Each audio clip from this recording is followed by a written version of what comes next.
it's Ella. Welcome to my channel, whether you are new here or not. Today we are going to be going over, if you like this book, you'll like this book. That was not super coherent, but that's what we've got. I've done one of these videos before where I suggested books, like more popular books, and then a book that, if you liked that one, you might like this one. They have similarities. Not the exact same book. Maybe they just have one little similarity. Maybe they have the same plot. I don't know.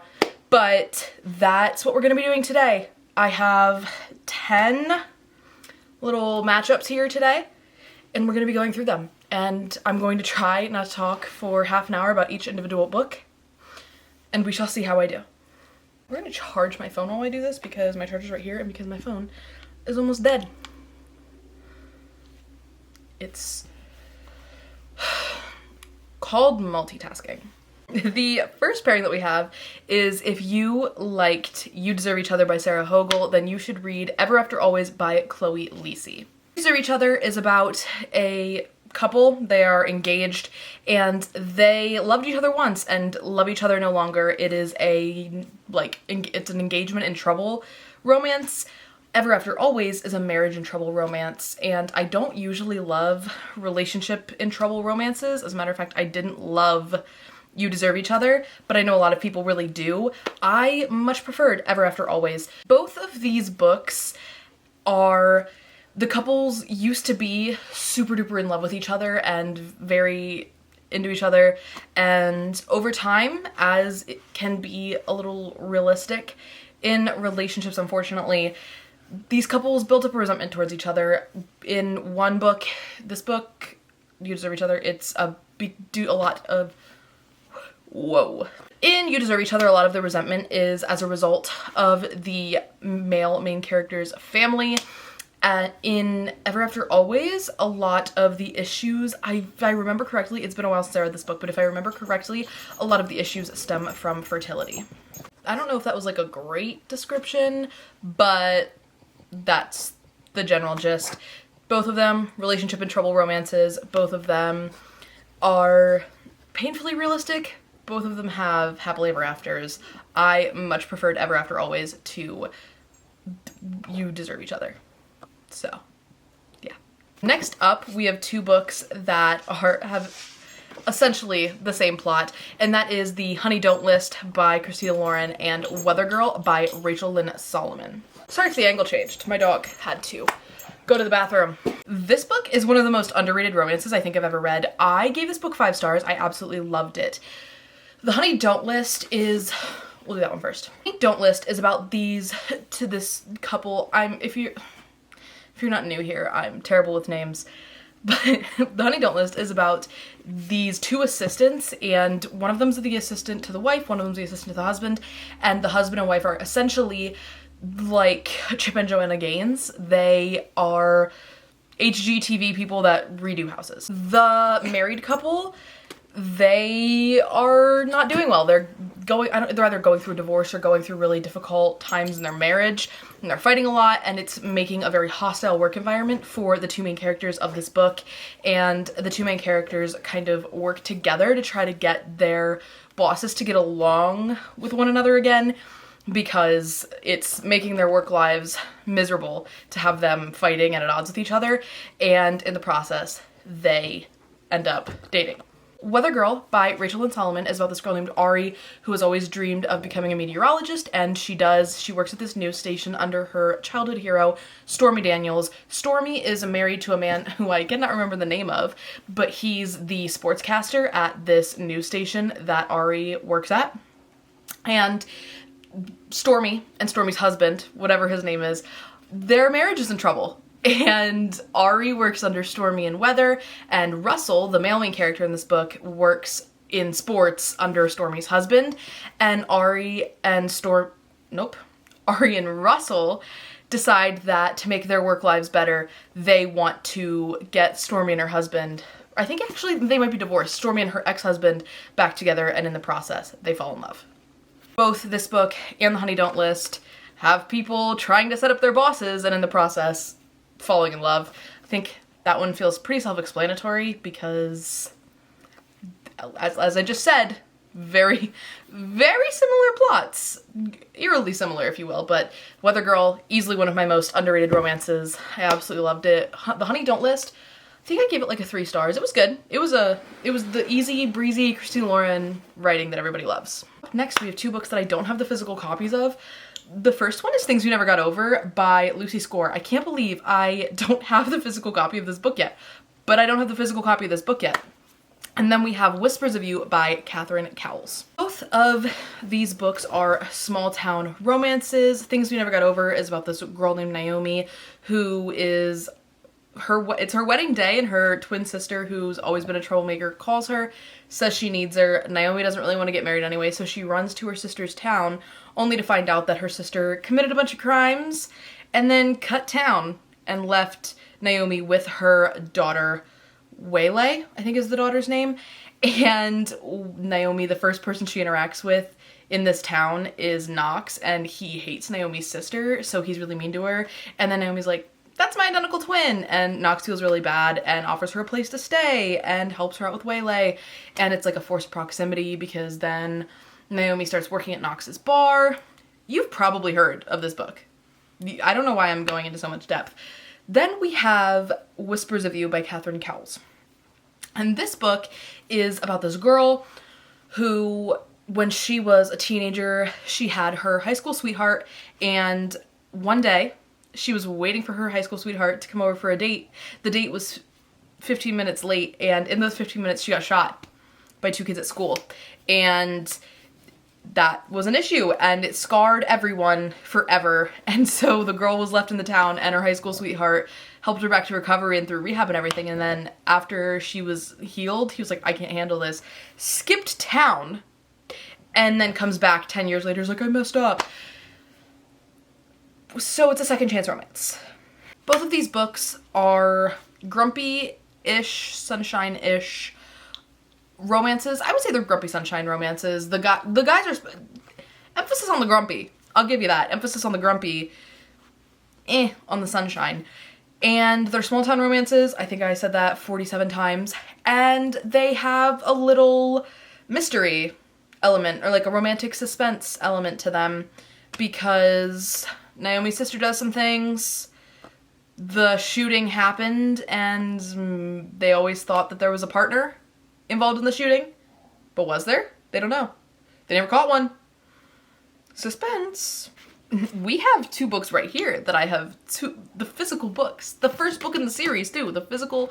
You'll see that won't happen a lot in this video. Anyway, if you've been on the internet this summer and been in the internet book community, you've heard about The Naturals by Jennifer Lynn Barnes. This is about Cassie Hobbs, who is really good at reading people because she grew up traveling the country with her mom, who was a psychic, but really her mom being a psychic just meant that her mom was really good at reading people and was really good at noticing cues and tells, and she profiled people like on Criminal Minds. As a result, Cassie picked up a thing or two, and when her mom was murdered, you heard it right. When her mom was murdered, Cassie's kind of put on the FBI's watch list because they notice that she has these abilities to profile people. One day, Cassie gets invited to join this program called The Naturals. Everybody has a natural ability. Cassie is obviously a natural profiler.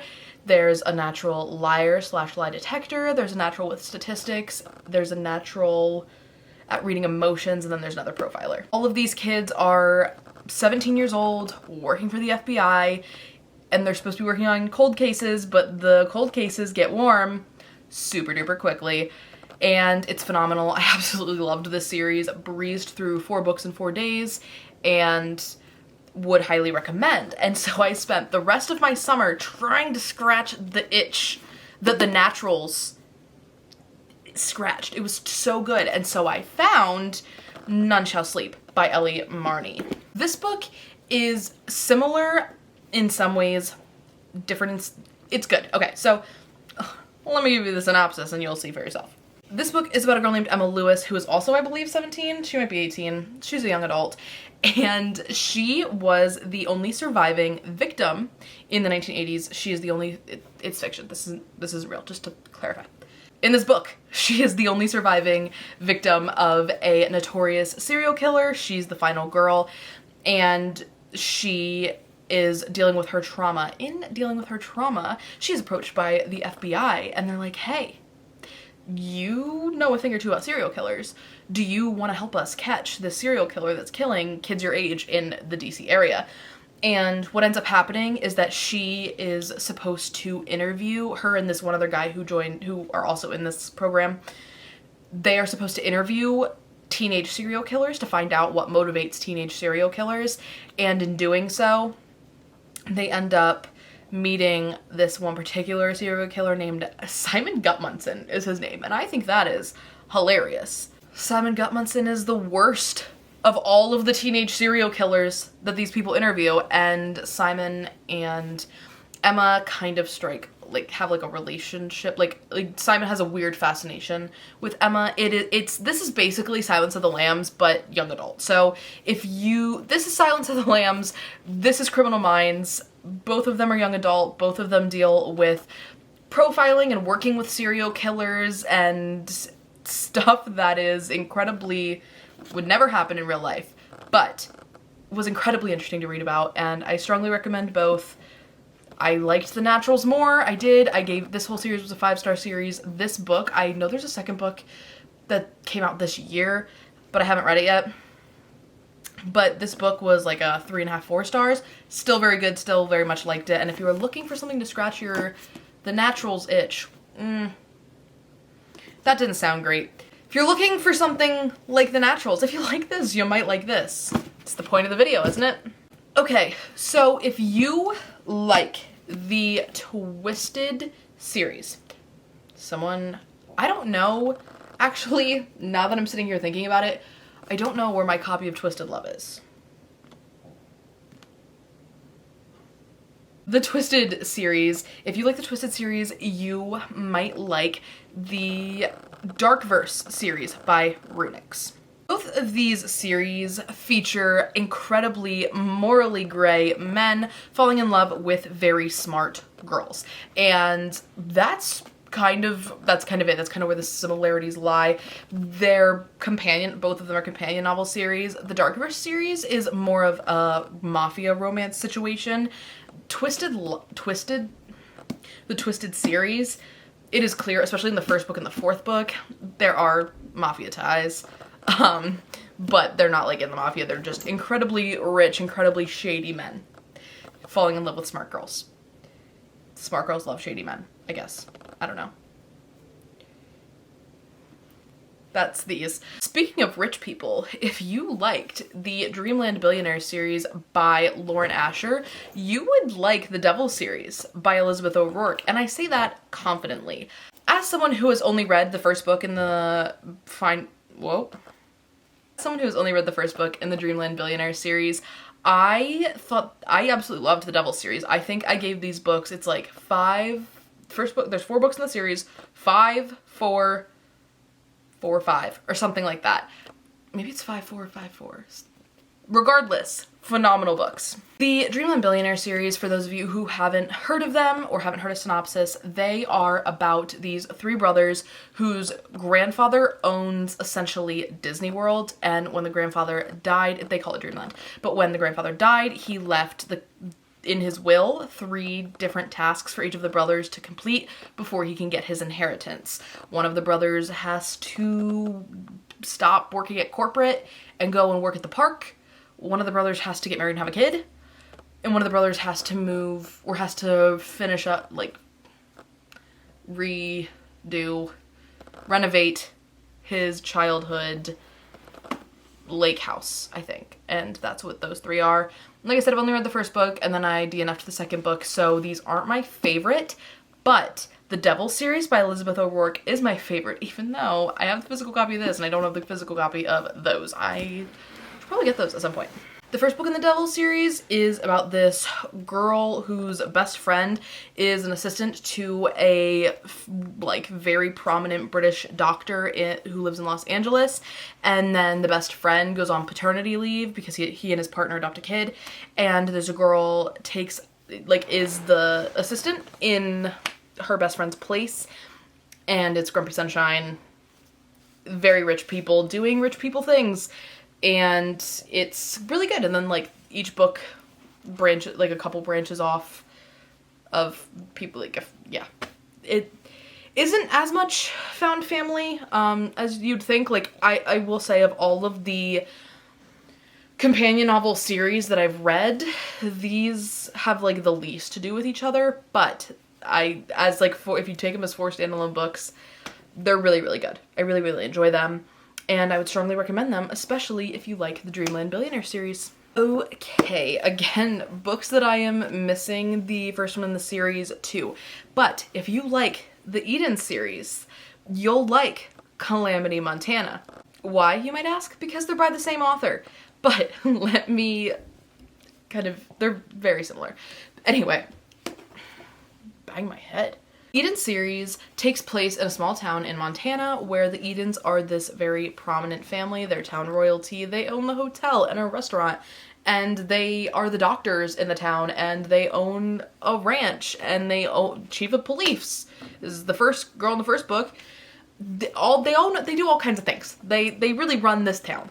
In the first book, Indigo Ridge, this girl comes to town to be the chief of police, has a one-night stand with a guy that she thinks is a tourist, and is instead the oldest brother of the Eden family. This is the second book. It is about the second oldest Eden brother, Knox. He's a chef, and his sister hires someone to work at the hotel she runs, and the girl that his sister hires needs somewhere to stay, and ends up staying with Knox.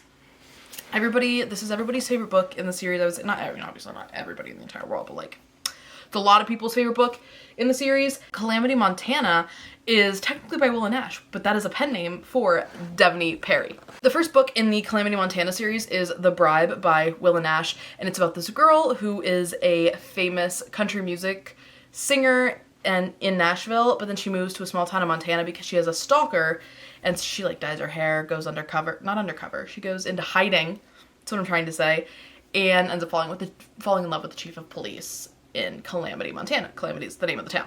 What is unique about a lot of Devney Perry's book series and a lot of her books is that there is an element of romantic suspense, which is the case in the Eden series. There's always like the third act breakup. It's not always romantic suspense, but the third act breakup is always not, there isn't a third act breakup. It's a different issue, like outside of the couple. And then the Calamity Montana series, at least in the first book, it's romantic suspense. It's the exact same writing style because it's the exact same author. If you liked the Eden series, check out the Calamity Montana series. So this is a comparison that I made a couple weeks ago and in a video, and then the more that I thought about it, the more I was like, I'm onto something there. And that is, if you like Normal People by Sally Rooney, you may like Notes on Your Sudden Disappearance by Alison Esbach. If you haven't heard of Normal People or watched the show or read Normal People, it's very, very briefly about this couple. These two people, Marianne and Connell, they met in high school, and Connell's rich and popular, Connell's poor and popular, Marianne is rich and hated by her classmates. Connell's mom works for Marianne. They strike up a friendship.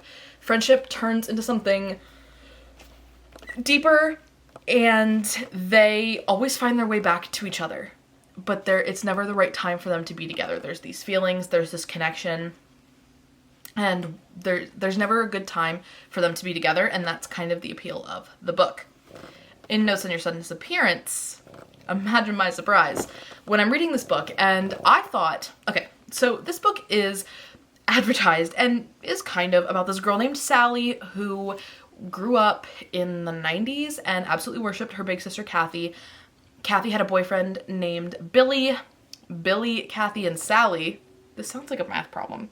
Billy, Kathy, and Sally are all in the car on the way to school one day, get into a car accident, and Kathy dies, leaving behind Billy and Sally, who are the only people who understand this grief and this loss and are the only people who have been through this horrible experience.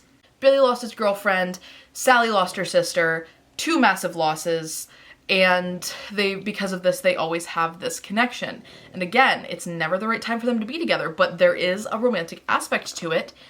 They get in other relationships, life circumstances, and they just somehow, it's always like right person, wrong time, which is it's giving normal people. And my best friend, I didn't really like either of these books, okay? Not a huge fan of either. They're both 2 to 3 stars for me. But my best friend, who loves normal people, absolutely loved Notes on Your Sudden Disappearance. So I think I'm onto something here. So if you like normal people, you might like Notes on Your Sudden Disappearance. Up next is a comparison that I've seen made a lot, or I had seen made a lot on Book Talk years ago, but I haven't seen anybody kind of talk about the comparisons about these, like, or the similarities between these books recently, so I thought I would bring it back. If you like Six of Crows, which I do, this is one of my favorite books of all time. If you like Six of Crows, you might like The Gilded Wolves. It's by Leigh Bardugo. This is by Roshani Chokshi, and both of these books are young adult fantasy books where there is a found family of 6 people and a magical heist. That's it. That's the plot. I had heard so many times on TikTok, like on Book Talk, if you liked Six of Crows, you should read The Gilded Wolves. So I read The Gilded Wolves and liked it enough. I think I gave it 3 stars. Obviously nothing's going to live up to Six of Crows. But if you are craving a book that has the same like found family aspect, team working together, adventure, like kind of thing, this one's good. Witty characters in this, very, very, I think this is a very fair comparison. If you like Six of Crows, you might like The Gilded Wolves. And the last one was one that I kind of came to the conclusion, it was like the nail in the coffin that decided that I was going to do this video, because I've had this list on my phone forever.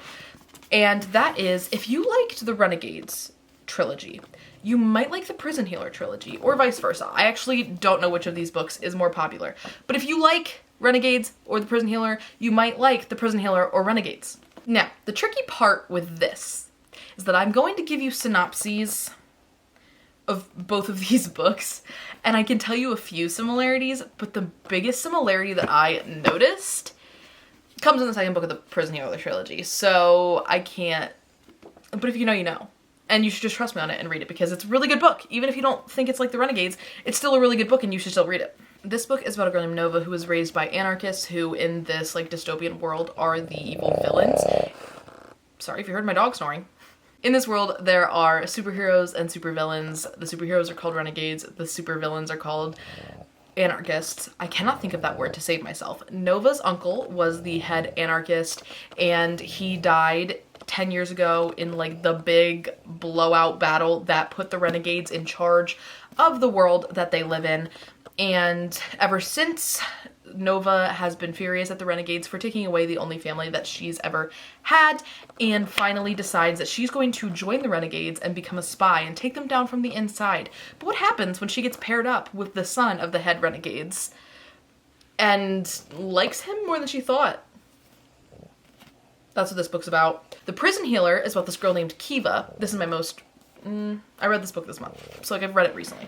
This book is about a girl named Kiva who has been in this prison, Zalandov, which is where you go to die. If you get sentenced to Zalandov in this world, you are screwed and you're never getting out. Kiva was sentenced when she was 7 years old. Flash forward to 17 years old, and she is the prison healer. She is in charge of she's the doctor in the prison. And one day in this world, there's controversy over which family line should have the throne. There's one family line that does have the throne, and then there's the rebels who believe that a different family line should have the throne because of their like religious lore, essentially. And there's a rebel queen that they think should be the queen of the land. One day the rebel queen comes to Zalandov and she's unconscious because she's really sick and she's been hurt, and Kiva is like trying to heal her, but the rebel queen's sentence is that she has to complete these trials. If she completes the trials, she's released. Nobody ever completes the trials. The trials kill you. And Kiva said, I'll do them instead, because the rebel queen was in no state to do them. And it goes from there. Both of these books are young adult. There's a found family aspect in both of these, and that's that. When you get to the second book in this series in particular, you can see kind of other similarities, but I'm not gonna spoil anything, so read it and weep, or just read it and find out. You don't have to weep, that's fine. Anyway guys, those are all of the books for this part of If You Like This, You Might Like This. If you guys want a part 3, I can try to find some other books that I think are similar. I'm actually constantly thinking of matches to books, but this list took me several months to come up with. So I will keep looking and I will keep trying, but it might be 6 months before part 3 of this video. Thank you guys so much for watching. Make sure to like, comment, and subscribe if you feel so inclined, and I will see you when I see it. Bye guys!